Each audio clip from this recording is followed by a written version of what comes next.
So in today's episode, we're going to talk all about calendars and how they work in Microsoft projects. Let's get into it. So to start off, let's go to a blank schedule. Now, calendars can be found under a few different ways. So the one I like the most is here under change working times. So depending on what you've created before, if you're starting from scratch, we're going to go to change working times. So by default, there's a handful of options. Standard project calendar, night shift, and 24 hours.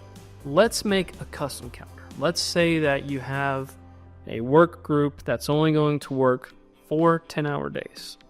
So let's go here under create new calendar.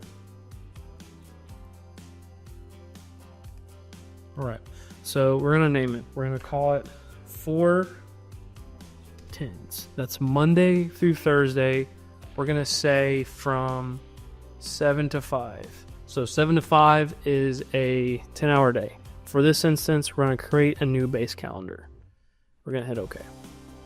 So under here, it says 4 calendar. We're doing 4 10s.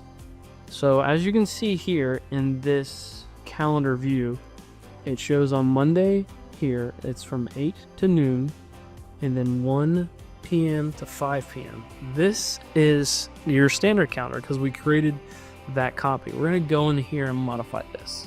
So let's go under work weeks, and we're going to go to details. So Sunday, for this 410 schedule, is we're going to say it's a non-working day because we're only going to work 4 days a week. And then Monday, let's do here and set these days to specific working times. In this instance, for simplification, we're just going to put that you're working from 7 to 5 p.m. So you're going to put, we're not going to exclude any kind of time for lunch. We can, you would just have to adjust and put that break in there. So for example, it would be from, let's say there's an hour lunch, you'd work from 7 a.m.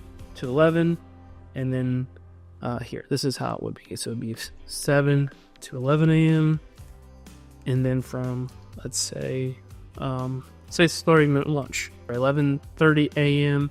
to 5:30 p.m. Right?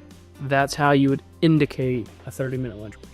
But for this example, we're just gonna skip that and just gonna call it 7 a.m. to 5 p.m.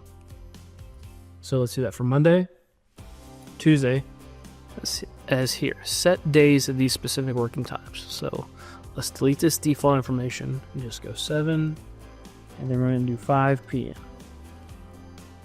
Tuesday, same thing. We're just gonna go put the times that we're going to work on these specific days. 5 p.m. And then the last one, Thursday. Set days of these specific times. So input the last parameters that you'll be working on this specific calendar. So a key takeaway from this is it's a 410. So let's go Friday and click here, set days to non-working times. We're not going to work Friday. Same thing with Saturday. Set days to non-working times. Hit OK.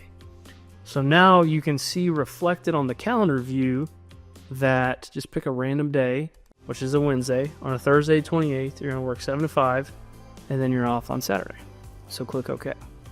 So now you have under these calendars, we just click change working time, and we're going to look at calendars, and you've got the standard calendars and your 410 one. So you can continue to have all these. So what's important when you have these calendars is to assign them to resources.